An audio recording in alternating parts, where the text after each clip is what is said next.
What's up, everybody? You are not tuned in to First Steps with Corey Drayton. I am your host, Corey Drayton, and my guest? I'm Jamie Thomason. This episode is called Trust the Process. The reason for this episode is to shed light on the LGBTQ plus community, to give others a sense of belonging and a space to be who they are without judgment. Not everyone has a safe space to express themselves freely, and that matters. This conversation is about embracing authenticity, breaking down barriers, and showing love beyond personal beliefs or identities. It's about taking the first step towards a future where everyone feels heard, seen, and valued exactly who they are. So, Jamie, tell me a little bit about yourself. Well, I was born and raised here in Jacksonville. I'm a Virgo, obviously. Big Virgo. Big Virgo. I don't know, being a Virgo, the things that I do and how I carry myself, I feel like, it's a Virgo thing. I'm really big on signs, so it's a Virgo thing. But I'm born and raised here. I'm a Virgo, super girly girl. But that's mostly it. I say, I know you came this year, but you've definitely made a name for yourself, in my opinion.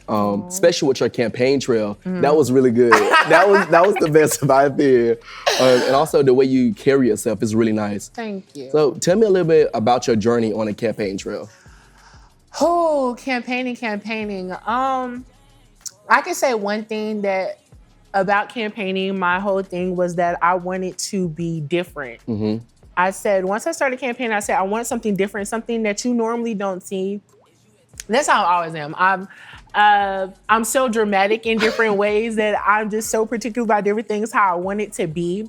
So I just said, I want it to be different. I want it to be big. And it's so funny because that video, I just never would have thought that it would went viral. What?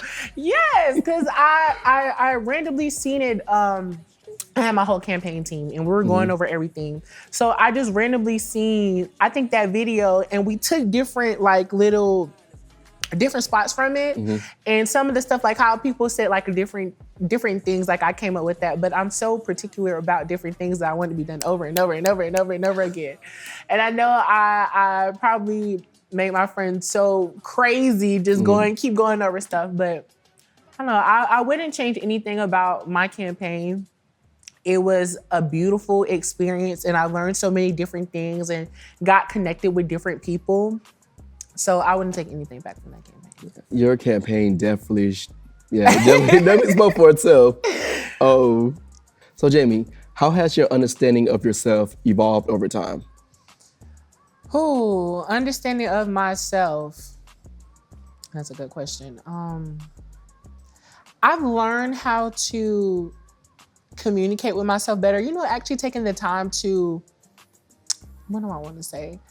Actually taking the time to actually communicate with myself, just being in certain spaces and doing certain things with myself to actually understand who I am.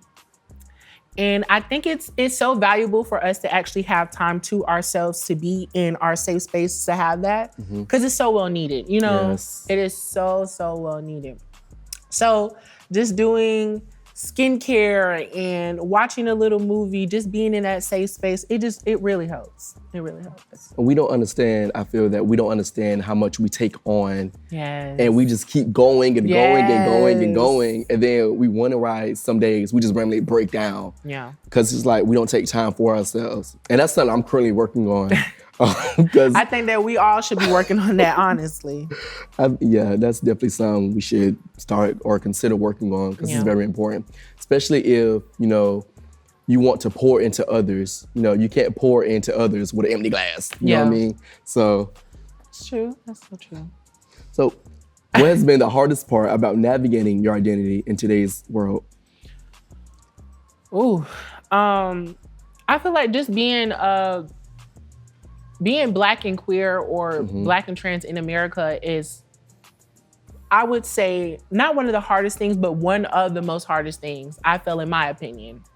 And I can't speak for everyone. That's just my story. But it's so many things going on in this world where people are not accepting. And it's 2025. You would feel like people are more accepting this age than they were back. But to me, I feel like there are certain things that are still people can't do. I feel like for me, speaking for myself as a trans Black woman, there are things that I am qualified to do and can do, but people won't allow me just because I'm trans. And I feel like that sucks, but I've learned how to you have to have tough skin. Yes. You have to have tough skin. If you're queer or you're trans, you have to have tough skin in general. It's just not going to work if you don't. And it's so many things that people do when people say that can hurt you. And that's why people commit suicide and stuff like that. But you have to have tough skin. Oh my gosh, I can't preach that enough. You have to have tough skin because this world will eat you up. My time growing up, you know, it wasn't very easy, especially with our Christian family. Like my whole family is Christian. So that wasn't very easy growing up and being, you know, a part of the community. So, you know, as I grew older and matriculated through life, I really, you know, developed tough skin. And even in my current age, I'm still, you know, developing certain aspects to toughen my skin, you know. I think that something like that is always something you have to have and also have to develop because it's not easy developing tough skin. It's not. It's not. It's not. It's not. What is something people still get wrong about being trans or queer that you wish they'd finally understand? That it's a choice. That is something that we just wake up one day and just say, oh, okay, I want to do this. I feel like a lot of people, I can't really speak too much on the queer community, but I can speak on being a trans woman because that's how I live my life every day. But people always think that it's a choice or one day, oh, okay, like this is who I'm going to be in. It's a costume, it's a facade, but people don't understand this is my day. This is how I live my life every single day. This is not a facade. This is not a costume. This is not something that I take off at night. This is me. So I think a lot of people always get that confused as if this is just something that I just choose. Okay, I'm going to be trans and that's going to be it. People don't understand that it is so hard being trans in general, especially being a Black trans woman. It's hard. So this is not something that I would just say, oh, okay, I want to do this. Let me just do this. It's so many things that I have to go through in life and that I'm going to have to go through as long as I live on this earth that I shouldn't have to go through or that isn't right. So that's what I feel like what people get wrong is that it's a choice. I think that, you know, even like being gay in the community, you know what I mean? It's always, I feel that people associate being gay with a certain look. You have to act a certain way to be gay. Yes. And it's like, you know, what I get a lot is like, oh, I didn't know you were gay because you act like this. It's like, and I always ask them, like, how do you act gay just by, it's really weird. And that's something I'm still really working on how to respond because, you know, the questioning is so, in my opinion, ignorant. Yeah. Because it's like, what do you mean? What? And trust me, I know that being on campus and, you know, you usually don't see trans people in college or different things like that, especially Black trans women. And when you do, it's always something ignorant or trans people are this or trans people are that. So it was so interesting being on this campus and, you know, how I present myself and different things that I do that people are like, oh, like I've never seen this before. And then it's kind of like, oh, like, I didn't know you were trans. You know, you don't act like this. Well, how is trans supposed to act? Like I don't understand that. And I get it so much because I don't carry myself how some of my other friends do or so some of the other trans women that I hang around with. They just say, oh, okay, well, I didn't know you're trans. You don't act like that. You don't do this, you don't do that. Well, I'm not them and they're not me.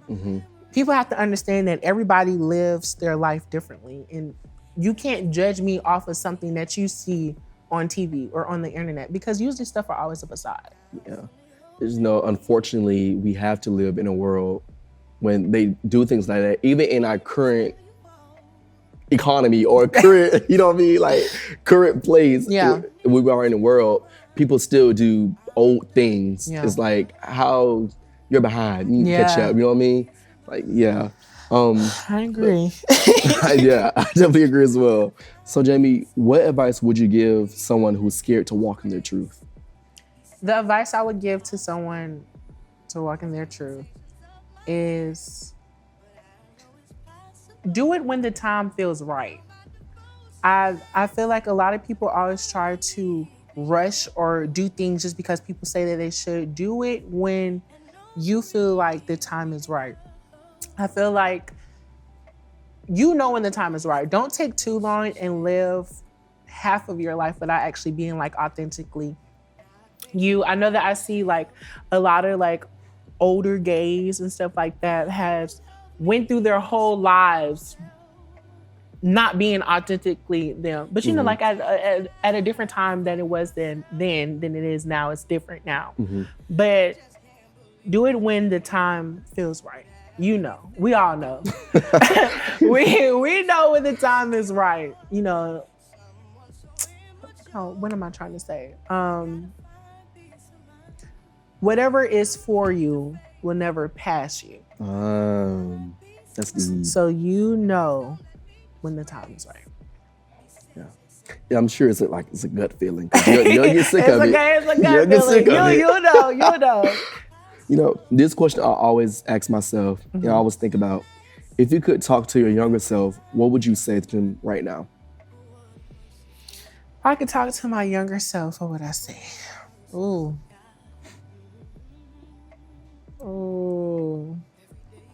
Invest in apps, invest in Netflix, invest in Apple or something. Invest, honey, make us some money. Make some money now. But no. What I would say to my younger self, I would tell myself that I'm doing a good job. I would tell myself that I'm doing a good job and I'm on the right path, that I'm going to do extraordinary things, and the person that I have always wanted to become, that's who I am today. So I think I would definitely say that to my younger self, which is so crazy thinking about now. You know, when we're younger and different things, and you know, see different things like, oh, I wish I can do that, or I wish I can do stuff like that. And when we get older, we actually start doing those things. So I would just tell myself, you're on the right track. Yeah. You're on the right track. You know, younger me, it's kind of sort of like myself now. I used to overthink a lot. So, you know, if I could tell my younger self anything, I'd probably tell them that it's okay. Yeah. Just like you said, like, it's fine. Yeah. Like, you're on the right path. You're on the right, you're on the right path. You're on the right path. I feel like I'm not that much older, but I feel like when we're younger, we always feel like we're running out of time to do stuff. Yes. Like everything has to be done by a certain time. So I would calm down. You're okay. Yeah, I know. Be calm. Be calm. Be calm for sure. But you know, sometimes people, when we watch like things on social media and different things like that, we always feel like things are supposed to come by a certain time. Like, oh, this, we're supposed to have this by a certain age and this by a certain age, when all things, you know, happen at the right time. Especially on social media, because, you know, even now you watch people who are your same age, but like they're like, or it looks like they're farther along than you. They have money, cars, fame, and all this other stuff. And then if you don't have a helmet on your head or like a buckle down, like your thoughts are gonna like spiral. And you know, I think we get so caught up with social media and looking at people like in our age group that we forget that, you know, everyone's life is different. Yeah. They may have this now, but you know, you may have what they have more in a couple years. Yeah. You know, that's definitely something that we need to control. One thing that my great grandma used to always say, she said, never be jealous of anyone because you never know how they got it. Yes. And that's one thing. That's one thing that I always look at, to never be jealous of someone. You never know how they got it, or what they had to do, or how hard they had to work for that. I feel like if we work as hard as we worry about the next person, then we can be accomplished just like anybody else. Yeah. You can't be dibbling dabbling somebody else's business, worrying about why yours ain't going right how it's supposed to. Because now you wasted time. You wasted time. But yeah. Oh. Thank you so much, Jimmy, for this course. interview. You know, I know we planned this well in advance. So I know we planned this well in advance, but you know, things come for those who wait. Yeah. So, and I believe that this interview came at a good time. It did. So once again, I just want to say thank you. Of course. And thank you for watching today's episode. Be sure to like, subscribe, and don't forget to follow the socials @_.ttfs and the YouTube TTFS23. I catch you next time on episode 3.